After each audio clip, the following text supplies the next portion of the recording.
ዓለም አቀፍ የነዳጅ ዋጋ ጭማሪ ማሳየቱ ተነግሯል። የጭማሪው ምክንያት በዝርዝር ይዘነዋል፣ የምታደምጡት ይሆናል። የግብፁ ፕሬዝዳንት በህዳሴ ግድብ ዙሪያ የሰጡት አዲስ አስተያየት እያነጋገረ ነው። በዝርዝር የምናደርሳችሁ ይሆናል። በመዲናዋ በትላንትናው ዕለት በተደረገ ኦፕሬሽን በርካታ ነጋዴዎች በቁጥጥር ስር መዋላቸው ተሰምቷል። የምታደምጡት መረጃችን ነው። ስራ አጥነት አሳሳቢ ደረጃ ላይ መድረሱ ተገልጿል። በዝርዝር የምናጋራችሁ መረጃችን ነው። በአንድ መጠጥ ቤት የተፈጸመውና የበርካቶችን ህይወት የቀጠፈው አነጋጋሪ ጥቃት የተመለከተ መረጃም ይዘናል፣ የምታደምጡት ይሆናል።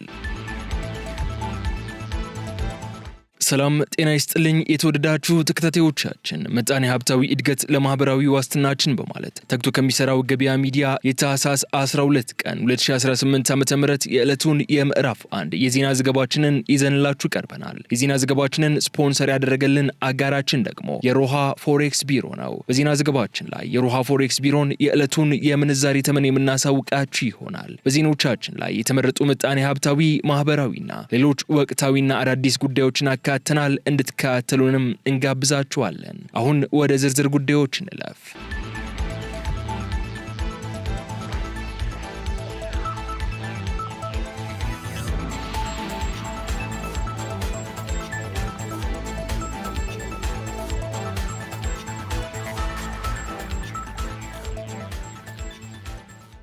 ስራ አጥነት አሳሳቢ ደረጃ ላይ መድረሱ ተገለጸ። በኢትዮጵያ በየዓመቱ ከከፍተኛ ትምህርት ተቋማት የሚመረቁ ወጣቶች ቁጥር ቢጨምርም በትምህርት ጥራት መጓደልና በስራ ገበያ ፍላጎት አለመጣጣም ምክንያት ስራ አጥነት አሳሳቢ ደረጃ ላይ መድረሱን አዳዲስ ጥናቶች አመላከቱ። ከዩኒቨርሲቲ ምሩቃን መካከል 42% የሚሆኑት መደበኛ ስራ ለማግኘት ረጅም ጊዜ እንደሚፈጅባቸው የጠቆሙት መረጃዎቹ በከተሞች የወጣቶች ስራ አጥነት መጠን ከ25% በላይ እንደደረሰና ችግሩ በተለይም ወጣት ሴቶች ላይ የበረታ እንደሆነ አስፍረዋል። ለዚህ ከፍተኛ መጠን ያለው ስራ አጥነት ዋነኛው ምክንያትም የትምህርት ስርዓቱ የሚሰጠው ዕውቀት ከኢንዱስትሪው ተጨባጭ ፍላጎት ጋር መራራቁ እንደሆነ ተገልጿል። ይህንን ክፍተት ለመሙላት ዓለም አቀፉ የቴክኖሎጂ ኩባንያ ያንጎ ግሩፕ በስቲም ሳይንስ፣ ቴክኖሎጂ፣ ኢንጂነሪንግና ማቴማቲክስ ዘርፍ የተሰማሩ ወጣቶችን ለማብቃት የሚያስችለውን ያንጎ ፌሎውሺፕ ፕሮግራም በኢትዮጵያን ጨምሮ በ6 የአፍሪካ ሀገራት በይፋ መጀመሩ ተሰምቷል። ታህሳስ 9 ቀን 2018 ዓ.ም በአዲስ አበባ ይፋ የሆነው ይህ መርሃ ግብር ዕድሜያቸው ከ18 እስከ 25 ለሆኑ ወጣቶች የገንዘብ ድጋፍን፣ የአማካሪነት አገልግሎት እና የተግባር ልምድ እድሎችን ያመቻቻል ተብሏል። ፕሮግራሙ ተማሪዎች ለማህበረሰባቸው ተግዳሮቶች የፈጠራ መፍትሄ እንዲያዘጋጁ በማብቃት ለወደፊት ዝግጁ የሆነን የሰው ኃይል ለመገንባት ያለመ መሆኑም ተጠቁሟል። ፍላጎቱ ያላቸው ኢትዮጵያውያን ወጣቶችም እስከ ጥር 18 ቀን 2018 ዓ.ም ድረስ ማመልከት እንደሚችሉ የተገለጸ ሲሆን በዚህም ፕሮግራሙ የተለያየ ብቃት ያለውና ለወደፊት ዝግጁ የሆነ የሰው ኃይል በመገንባት ረገድ ከፍተኛ ሚና ይኖረዋል ተብሎ ታምኖበታል።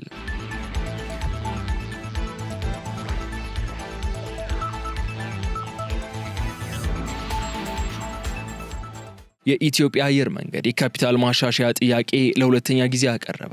የኢትዮጵያ አየር መንገድ ግሩፕ የተከፈለ ካፒታሉ እንዲያድግለት ለኢትዮጵያ ኢንቨስትመንት ሆልዲንግስ ዳግም ጥያቄ ማቅረቡ ተሰምቷል። አየር መንገዱ ጥያቄውን ያቀረበው ግዙፍ የንግድ እንቅስቃሴውና የሀብት መጠኑ አሁን ካለው የተከፈለ ካፒታል ጋር ባለመጣጣሙ ምክንያት እንደሆነ ተመላክተዋል። የአየር መንገዱ ቦርድ አጽድቆ ያቀረበው ይህ የካፒታል ማሻሻያ ጥያቄ በአሁኑ ወቅት በኢንቨስትመንት ሆልዲንግስ ቦርድ እየታየ መሆኑ ምንጮች አረጋግጠዋል። አየር መንገዱ ከ2 ዓመታት በፊት በ2015 ዓ.ም በተመሳሳይ ሁኔታ ያቀረበው ጥያቄ ካፒታሉ ከ100 ቢሊዮን ብር ወደ 300 ቢሊዮን ብር ከፍ እንዲል የሚጠይቅ እንደነበር ይታወሳል። በ2017 በጀት ዓመት አየር መንገዱ 7.6 ቢሊዮን ዶላር ገቢ ማግኘቱን ይፋ ማድረጉ የሚታወስ ሲሆን የንግድ ልውውጡ በከፍተኛ ሁኔታ ማደጉ ተጨማሪ ካፒታል እንዲፈልግ አድርጎታል። በተጨማሪም የአየር መንገዱ ንብረቶችና አጠቃላይ የሀብት መጠን ካለው የተከፈለ ካፒታል አንጻር እጅግ የላቀ ሆኖ መገኘቱ የካፒታል ማሻሻያ እንዲደረግለት ጥያቄውን በድጋሚ ለማቅረብ አስገድዶታል። አየር መንገዱ የኢንቨስትመንት ሆልዲንግስ ገቢ 46% እንዲሁም የሀገሪቱን የውጭ ምንዛሬ ገቢ 61% የሚሸፍን ብሔራዊ ምልክት በመሆኑ ልዩ ድጋፍ እንደሚያስፈልገውም ተገልጿል። ከዚህ ጋር በተያያዘ ማብራሪያ የሰጡት የኢንቨስትመንት ሆልዲንግስ ምክትል ዋና ስራ አስፈጻሚ ወይዘሮ መልእክት ሳሉ የካፒታል ማሳደግ ጥያቄው በአገር ደረጃ ካለው ውሱን ሀብትና ከልማት ድርጅቶች የትርፍ ድርሻ ክፍያ ኃላፊነት ጋር ተመጣጥኖ የሚታይ መሆኑን ገልጸዋል። ሆልዲንግሱ የድርጅቶችን የስራ ሀሳብ በመገምገም የህልውና ስጋት ሊገጥማቸው የሚችሉና ቅድሚያ የሚሰጣቸውን ተቋማት በመለየት ጥያቄያቸውን እንደሚያስተናግድም አስታውቀዋል። የአየር መንገዱ ዓመታዊ የፋይናንስ ሪፖርት በአሁኑ ወቅት የተከፈለ ካፒታሉ 263 ቢሊዮን ብር መድረሱን ቢጠቁምም አዲሱ ጥያቄ ግን ይህንን መጠን ይበልጥ ለማሳደግ ያለመ ነው።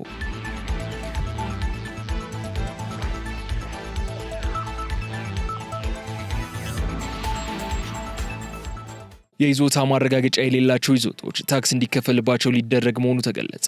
አገራዊ ወጥነት ያለው የንብረት ታክስ መሰረት የታክስ ምጣኔና ታክስ የሚከፈልባቸው ንብረቶች እንዲኖሩ ለማስቻል የሚረዳ የአፈጻጸም ህግ ክልሎች ሊያወጡ እንደሚገባና ለዚህ መነሻ የሚሆን ሞዴል የንብረት ታክስ ህግ የፌዴራል መንግስት ማዘጋጀት ስላለበት የገንዘብ ሚኒስቴር ከገቢዎችና ከከተማና መሰረተ ልማት ሚኒስቴር ጋር ረቂቅ አዘጋጅቶ ይፋ አድርጓል። በህጉ መሰረት ታክስ የመክፈል ግዴታ የተጣለበት ማንኛውም ሰው በታክስ ከፋዩ ስም የታክስ ጉዳዮችን እንዲያስፈጽም ውክልና የተሰጠው የታክስ ከፋዩ ተወካይ፣ የሟች የውርስ ንብረትን በሚመለከት ስልጣን ያለው አስፈጻሚ ወይም አስተዳዳሪ፣ ዕዳ ያለበትን ንብረት በሚመለከት ስልጣን ያለው ባላደራ፣ ህንፃውን ወይንም ማሻሻያውን የሚያሰራውና የሚቆጣጠረው ኩባንያ የሪል ስቴት የባለቤትነት መብት እስኪያስተላልፍ ወይንም የተጠናቀቀውን ህንፃ ለገዢው በአካል እስኪያስረክብ ድረስ የያዘውን የሚያካትት ይሆናል ተብሏል። በተጨማሪም የተመዘገበ የባለቤትነት መብት በሌለበት ጊዜ ማንኛውም ታክስ የሚከፈልበትን ንብረት ይዞ የሚገኝ ሰው ወይንም በይዞታው ጥቅም እያገኘ ያለ ሰው የይዞታ ማረጋገጫ ባይኖረውም የንብረት ታክስ የመክፈል ግዴታ እንዳለበት ተደንግጓል። ሆኖም የተመዘገበ የባለቤትነት መብት በሌለበት ጊዜ ታክሱን እንዲከፈል መደረጉ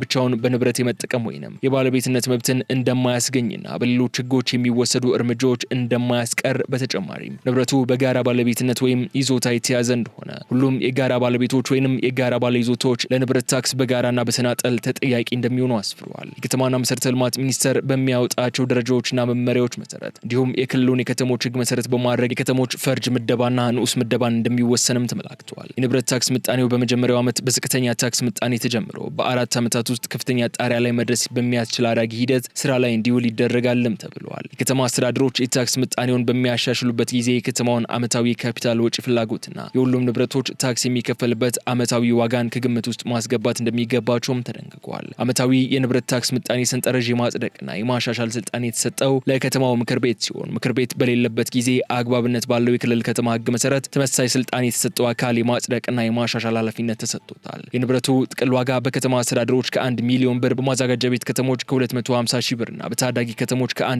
ሺህ ብር ያነሰ ዝቅተኛ ገቢ ላለው አንድ ቤተሰብ በመኖሪያነት የሚያገለግል የከተማ ቦታ፣ ህንፃና የቦታ ማሻሻያ ከንብረት ታክስ ነጻ ተደርጓል። የሃይማኖት ተቋማት ለአምልኮ ተግባርና ለመካነ መቃብር አገልግሎት የሚጠቀሙባቸው ንብረቶች በከተማ ክልል ያሉና ለአንድ ቤተሰብ ፍጆታ ለሚውል የግብርና ስራ የሚያገለግልና ለህብረተሰቡ ነጻ የማህበራዊ አገልግሎት የሚሰጡ ድርጅቶች አገልግሎቱን ለመስጠት የሚጠቀሙባቸው ንብረቶች ከታክስ ነጻ ናቸውም ተብሏል።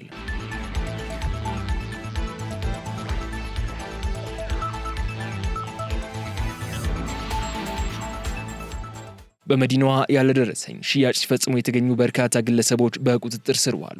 የአዲስ አበባ ከተማ አስተዳደር ገቢዎች ቢሮ በከተማዋ በተለያዩ አካባቢዎች የተሽከርካሪ ጎማ በሚሸጡ የንግድ ድርጅቶች ላይ ባካሄደው የኦፕሬሽን ተግባር ያለደረሰኝ ሽያጭ ሲፈጽሙ የተገኙ 15 ግለሰቦችን በህግ ቁጥጥር ስር መዋሉን አስታውቀዋል። ቢሮው ትላንት 11 ቀን 2018 ዓ.ም ያካሄደው ድንገተኛ የኦፕሬሽን ተግባር ለረጅም ቀናት በተካሄደ ጥናት ላይ የተመሰረተ መሆኑ የተገለጸ ሲሆን በቁጥጥር ስር የዋሉት ደግሞ 15 ከፍተኛና መካከለኛ የመኪና ጎማ ሻጭ ነጋዴዎች ናቸው ተብለዋል። ግለሰቦቹ የመንግስትን ግብር ለመሰወር ያልደረሰኝ ሽያጭ ሲፈጽሙ እጅ ከፈንጅ ተገኝተው በቁጥጥር ስር የዋሉ መሆናቸውን የገለጸው ቢሮው የኦፕሬሽን ተግባሩ መርካቶን ጨምሮ በተመረጡ 12 የከተማዋ የጎማ መሸጫ ቦታዎች ላይ ማከናወኑን አስታውቀዋል። ቢሮው የኦፕሬሽን ተግባሩን ከአዲስ አበባ ፖሊስ ጋር በመቀናጀት ያካሄደ መሆኑ የተገለጸ ሲሆን ግለሰቦቹ በአሁኑ ወቅት የመንግስትን ጥቅም ለማሳጣት ከግብር ህግ ጋር በተጻረረ መልኩ ያልደረሰኝ ሽያጭ በመፈጸም ወንጀል ተጠርጥረው ጉዳያቸው በፖሊስ ተይዞ ለፍርድ የሚቀርቡ ይሆናል ተብሏል። ቢሮው የኦፕሬሽን ተግባሩ በቀጣይ ቀናት በሌሎችም ዘርፎች አጠናክሮ የሚቀጥል መሆኑን ያሳወቀ ሲሆን የንግዱ ማህበረሰብ ግብይቶችን በደረሰኝ ብቻ እንዲፈጽም፣ ዜጎች ደግሞ 775 ነጻ የስልክ መስመር በመጠቀም መሰል ወንጀሎች እንዲያጋልጡ መጠየቁን ገበያ ሚዲያ ከቢሮው ያገኘው መረጃ ያሳያል።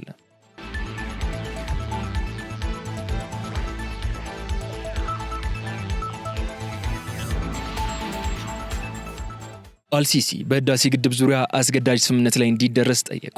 የግብፁ ፕሬዚዳንት አብዱል ፈታህ አልሲሲ ሀገራቸው ከኢትዮጵያ ጋር ምንም አይነት ጠብ እንደማትፈልግና ብቸኛው ፍላጎቷ የአባይ ውሃ ድርሻዋ እንዳይነካ ህጋዊ ስምምነት ላይ መድረስ መሆኑን ገልጸዋል። ፕሬዚዳንቱ ይህንን ያሉት በካይሮ እየተካሄደ በሚገኘው የሩሲያ አፍሪካ አጋርነት ፎረም ላይ ለመሳተፍ የመጡ የአፍሪካ ሀገራት የልዑካን ቡድኖች ትላንት ታህሳስ 11 ቀን 2018 ዓ.ም መልእክት ባስተላለፉበት ወቅት ነው። ፕሬዚዳንቱ በንግግራቸው ግብፅ ከኢትዮጵያ ጋር ልዩነት ቢኖራትም እስካሁን ድረስ ማንንም አስፈራርታ አታውቅም ያሉ ሲሆን ሲሆን ወደፊትም ችግሮች በውይይትና በፖለቲካዊ መንገድ እንዲፈቱ እንደሚፈልጉ ተናግረዋል። አክለውም የግብጽ ብቸኛ ጥያቄ የአባይ ውሃ መብቷ እንዲከበርና በህዳሴ ግድብ አሞላልና አሰራር ላይ ህጋዊና አስገዳጅ ስምምነት ላይ መድረስ መሆኑን አረጋግጠዋል። በተጨማሪም የግብጽ የውጭ ጉዳይ ፖሊሲ በሌሎች ሀገራት የውስጥ ጉዳይ ጣልቃ ለመግባትና ቀጠናዊ መረጋጋትን ማስጠበቅ ላይ የተመሰረተ መሆኑን ገልጸዋል። ፕሬዚዳንት አልሲሲ ይህንን ለስለስ ያለ ንግግር ያደረጉት ባለፉት ወራት በሁለቱ ሀገራት መካከል ከፍተኛ የቃላት ጦርነት ሲካሄድ ከቆየ በኋላ ነው። ከጥቂት ቀናት በፊት የግብጽ የውጭ ጉዳይ ሚኒስትር ግድቡን የጥፋት ግድብ በማለት ሲገልጹት፣ የኢትዮጵያ ውጭ ጉዳይ ሚኒስትር በበኩሉ ግብጽ አሁንም በቀኝ ግዛት ዘመን አስተሳሰብ ውስጥ ናት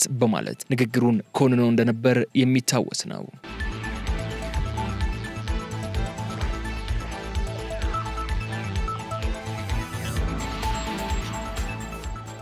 አሜሪካ ሁለተኛዋን የቬንዙዌላ ግዙፍ ነዳጅ ጫኝ መርከብ በቁጥጥር ስር መዋሏን ተከትሎ የነዳጅ ዋጋ ጭማሪ አሳየ።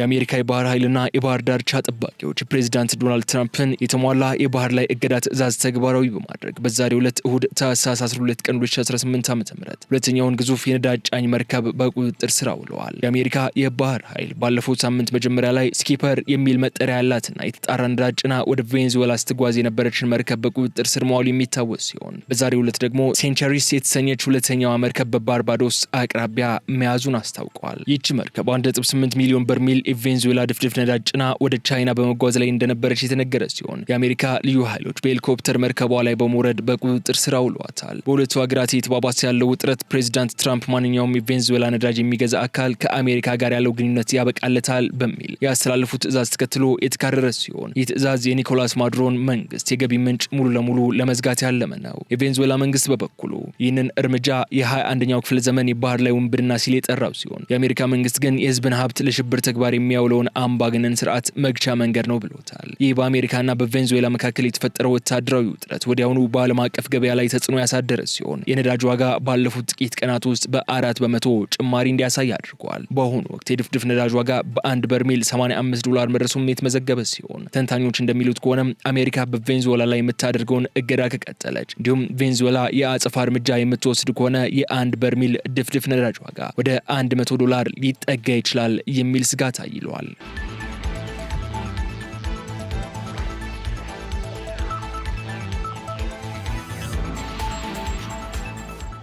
በአንድ መጠጥ ቤት ላይ በተከፈተ ጅምላ ተኩስ የበርካታ ሰዎች ህይወት አለፈ።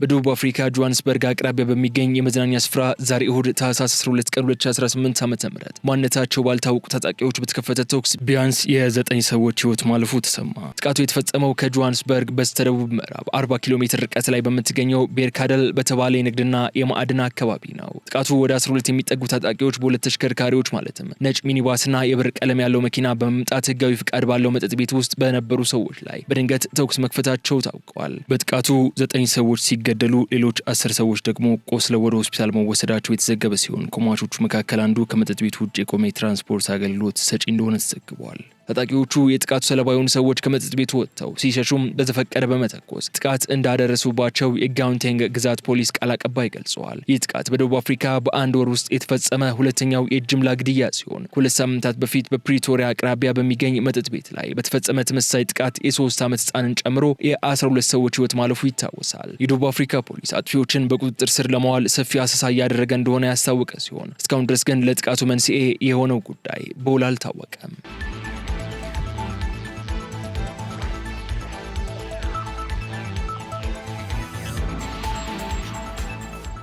የተወደዳችሁ የገበያ ሚዲያ ተከታታዮቻችን የዕለቱን የምዕራፍ 1 የዜና ዘገባዎችን የተከታተላችሁትን ይመስላል። አሁን ደግሞ የሮሃ ፎሬክስ ቢሮ የዕለቱን የምንዛሬ ተመን እናሳውቃችኋለን። አብራችሁን ቆዩ። በዛሬው ዕለት ሮሃ የፎሬክስ ቢሮ አንዱን የአሜሪካ ዶላር በ177 ብር በመግዛት 180 ብር ከ54 ሳንቲም ሽጧል። አንዱን የታላቋን ብሪታንያ ፓውንድ ስተርሊንግ 225 ብር ከ75 ሳንቲም ተገዝቶ 230 ብር ከ26 ሳንቲም ተሽጧል። አንዱን ዩሮ 200 ብር ከ25 ሳንቲም ተገዝቶ 204 ብር ከ25 ሳንቲም ተሽጧል። አንዱን የስዊስ ፍራንክ 214 ብር ከ03 ሳንቲም ተገዝቶ 218 ብር ከ31 ሳንቲም ተሽጧል። አንዱን የአረብ ኤምሬትስ ድርሃም 46 ብር ከ78 ሳንቲም ተገዝቶ 47 ብር ከ72 ሳንቲም ተሽጧል። አንዱን የሳውዲ አረቢያ ሪያል 45 ብር ከ79 ሳንቲም ተገዝቶ 46 ብር ከ70 ሳንቲም ተሽጧል። አንዱን የቻይና ዩዋን ደግሞ 23 ብር ከ67 ሳንቲም ተገዝቶ 24 ብር ከ14 ሳንቲም መሸጡን ሮሃ የፎሬክስ ቢሮ ይፋ ያደረገውን የዕለቱን የውጭ ምንዛሪ ተመን ያሳያል።